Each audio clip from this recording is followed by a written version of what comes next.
में हम बात करेंगे जो विवाद इस समय महाराष्ट्र में बहुत बड़ा हो गया है।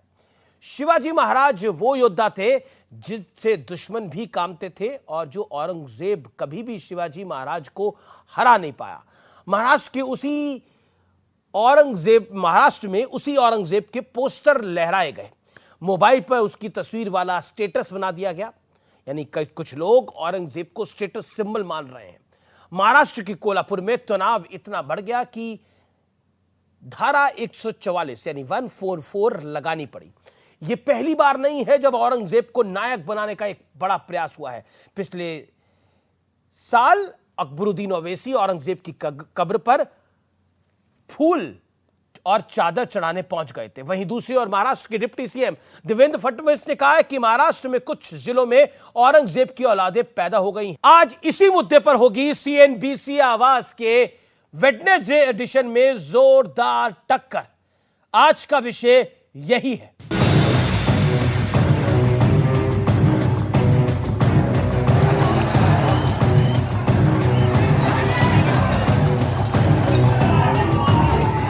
महाराष्ट्र के कोल्हापुर में ये हिंसा, ये तनाव का माहौल और दो गुटों के बीच पत्थरबाजी किसके नाम पर हो रही है, ये सुनकर शर्म आ जाएगी आपको। इसलिए हम आपको पूरा घटनाक्रम बता देते हैं। 4 जून को ओवैसी की पार्टी AIMIM के लोगों ने अहमदनगर में जुलूस के दौरान औरंगजेब के पोस्टर लहराए। 6 जून को शिवराज्याभिषेक के दिन कोल्हापुर में कुछ लोगों ने अपने मोबाइल पर औरंगजेब और टीपू सुल्तान का स्टेटस लगाया, जिसके विरोध में हिंदू संगठनों ने कोल्हापुर बंद का ऐलान किया था।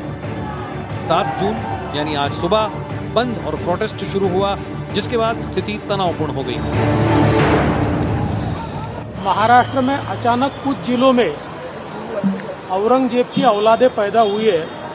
जो औरंगजेब का फोटो दिखाते हैं, औरंगजेब का स्टेटस रखते हैं। छत्रपति शिवाजी महाराज के महाराष्ट्र में अगर आप औरंगजेब का फोटो का स्टेटस रख रहे हो, औरंगजेब को अगर बड़ा कर रहे हो, तो ये सारी चीजें महाराष्ट्र में हम लोग सहन करेंगे नहीं। अगर इन्होंने इनकी मस्ती बंद की नहीं तो इनको ठीक कैसा करना है उसकी सारी दवाई हमारे पास है।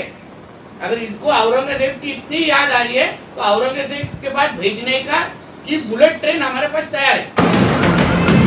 हालांकि शरद पवार कह रहे हैं कि अगर कोई औरंगजेब का पोस्टर दिखाता है तो इसका विरोध करने की जरूरत नहीं है, ये कोई मुद्दा ही नहीं है। लेकिन औरंगजेब का महिमा मंडन पहली बार नहीं हो रहा है। पिछले साल असदुद्दीन ओवैसी के छोटे भाई अकबरुद्दीन ओवैसी औरंगजेब की कब्र पर चादर और फूल चढ़ाने पहुंच गए थे।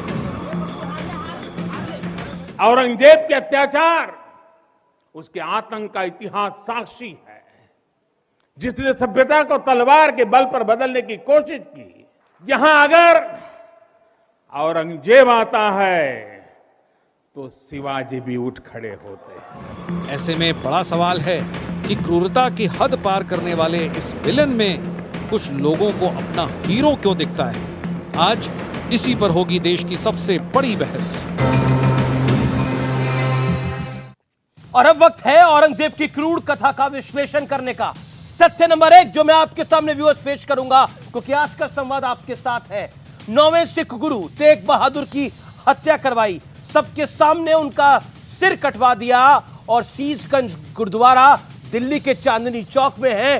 कोई भी आकर उसको देख सकता है। यह सबसे बड़ा सत्य और तथ्य है। हमारे गुरुओं की हत्या करी औरंगजेब ने। दूसरा बड़ा तथ्य, वीर शिवाजी के बेटे संभाजी की क्रूरता से हत्या करवाई। तीसरा बड़ा तथ्य, काशी विश्वनाथ का मंदिर तोड़कर मस्जिद बनवाई जो ज्योतिर्लिंग है। चौथा बड़ा तथ्य, गैर मुसलमानों से जजिया टैक्स वसूलता था। पांचवा बड़ा तथ्य जो बहुत प्रचलित है, रोज 1.25 मन जनेऊ जलाकर ही औरंगजेब भोजन करता था। रोज 1.25 मन जनेऊ जलाकर भोजन करता था। बड़ा सवाल, एक क्रूर खलनायक को किस इरादे से कुछ लोग हीरो साबित करने में जुटे हैं, आज यह चर्चा का मूल सवाल है। और इसी मूल सवाल के साथ आज की डिबेट को, आज की चर्चा को मैं ओपन करता हूं। मेरे साथ कौन कौन जुड़ रहा है? मेरे साथ आज की चर्चा में प्रोफेसर संगीत रागी हैं, प्रेम शुक्ला है, अतिकुर रहमान है, माजिद हैदरी है, वारिस पठान है और आनंद दुबे हैं। आप सबका एक एक करके अभिनंदन है। मैं सबसे पहले माजिद हैदरी आपके पास आता हूं और आपको 50 सेकंड का मैं मौका देता हूं। एक खलनायक, एक क्रूर राजा, हमारे गुरुओं की हत्या करने वाला खलनायक किसी का हीरो कैसे हो सकता है? अमीश भाई, सबसे पहले मैं छत्रपति शिवाजी का दिल से आदर करता हूं, लेकिन आज मैं चाहूंगा आप मेरा मार्गदर्शन कीजिए। मुझे बताइए कि जिले इलाही औरंगजेब आलमगीर के खिलाफ किस संविधान में, किस कानून में, किस पुलिस स्टेशन में यह लिखा गया है कि वो ब्लैकलिस्टेड है, वो आतंकी था, वो देशद्रोही था, उसने कत्लो गारत की? कहां ऐसा केस है? मैं केस आपको बताता हूं केस क्या है। 1977 में 27 जुलाई को बिशंबरनाथ पांडे, जो कि हमारे क्रांतिकारी सांसद थे, उन्होंने संसद में बताया, राज्यसभा में कहा कि भाई औरंगजेब को इतना बदनाम मत करो, वो हिंदुओं के मंदिरों के लिए पैसा देते थे औरंगजेब। ये मैं नहीं कह रहा, बिशंबरनाथ पांडे जी जो हमारे आदरणीय सांसद थे और उसी इलाहाबाद से थे जिसका हमने नाम बदला, वहां के मेयर थे, बोला मैंने देखा औरंगजेब ने क्या काम किया, उसका इतिहास है हमारे पास। दूसरी चीज आज मैं दर्शकों को बता दूं, अरे औरंगजेब को आप जिस औरंगजेब को आपने आलमगीर कहा, जिले इलाही कहा, अब एक बार सुनिए। अब आप मुझे बताइए, आपने बोला किस संविधान में लिखा है कि उन्होंने ये सब अत्याचार करे थे? ये तो किसी संविधान में नहीं लिखा। काशी विश्वनाथ का औरंगजेब ने मंदिर तोड़ा था, ये भी किसी संविधान में नहीं लिखा। ये भी किसी संविधान में नहीं लिखा कि गुरु तेग बहादुर का गला काटा था इस क्रूर औरंगजेब ने, ये भी किसी संविधान में नहीं लिखा।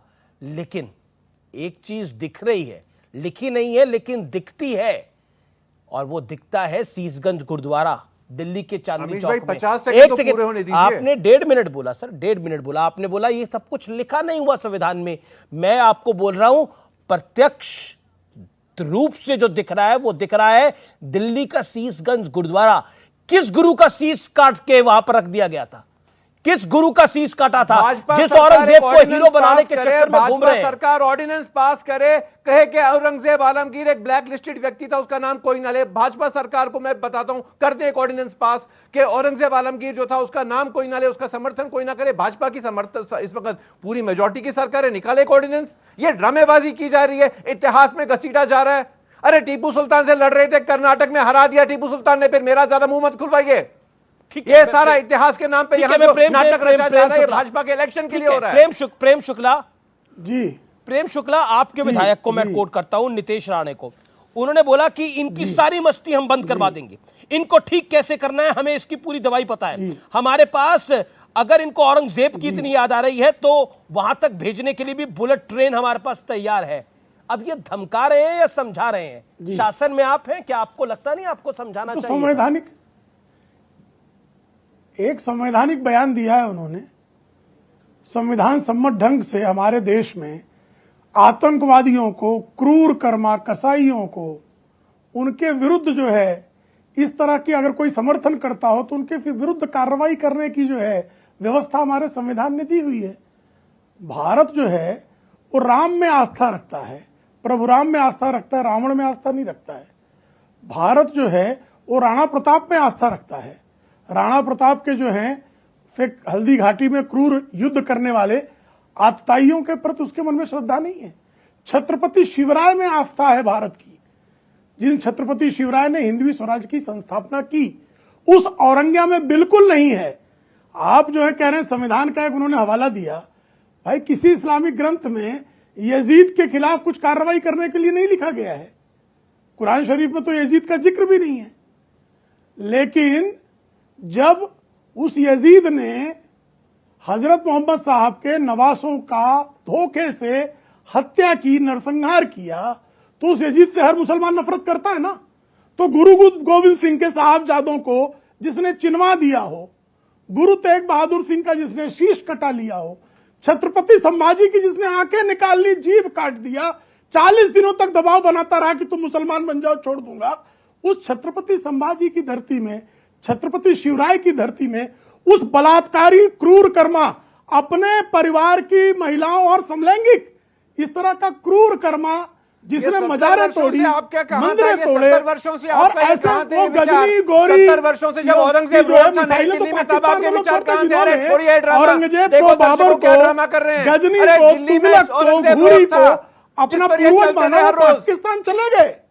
अरे उन्हीं लोगों ने दिल्ली में पाकिस्तान औरंगजेब बनाया। रोड था। अरे एमआईएम के पूर्वज भी 2014 तक उन तो दिल्ली में पाकिस्तानियों औरंगजेब के साथ रोड जाना था। चाहते आप थे औरंगजेब रजाकार रोड, बनकर। आप 2014 ये के सरदार बाद क्या पटेल धर्म परिवर्तन और हुआ इस है? हिंदू ठीक राष्ट्र है, का जो है माजिद हैदरी, ये तरीका नहीं है, माजिद हैदरी, ये तरीका नहीं है। देखिए, मेरे को एक सेकंड, ये तरीका नहीं है। आपके बीच में वो नहीं बोले, आप उनके बीच में बोले। निजाम को, बाबर को, गौरी को, तुगलक को, गजनी को, ऐसे तमाम आतताइयों के विरुद्ध भाई हमारे जो है राजा रंजीत सिंह जी हुए, उन्होंने जब अफगानिस्तान पर युद्ध जीता तो उन्होंने वहां जाकर शर्तों में यह मांगा कि हमें जो है सोमनाथ का दरवाजा दो। 18 वर्ष की उम्र में राजा रंजीत सिंह चढ़ गए और औरंगजेब की औलादों से, गजनी की औलादों से सोमनाथ का दरवाजा लाया था। ये हमारे जो हैं, हमारे जो वीरों का ही पराक्रम था कि पख्तूनों को सलवारें पहनने पर मजबूर कर दिया। और छत्रपति शिवराय का ही ये प्रताप था कि मुगलों से जजिया कर लिया मराठों ने और मुगलों से चौथ वसूल कर आए। जजिया कर लेने वाले मुसलमानों से चौथ लेकर आए और उनको दिल्ली की सत्ता में बने रहने के लिए मराठों के चरणों की धूल को माथे पर मुगलों की औलादों को लगाना पड़ा। यह भारत का प्रज्वलंत इतिहास है। अगर कोई शिवराय की ज्वाला के सामने औरंग्या की कब्र पर माथा टेकने की श्रद्धा दिखाएगा और औरंग्या के पोस्टर लहराएगा तो भारत के संविधान ने हमको यह शक्ति दी है कि औरंग्या, गजनी, गौरी, अफजल, टाइगर मेमन, दाऊद इब्राहिम ऐसे आतताइयों से कैसे निपटना। ठीक है, अब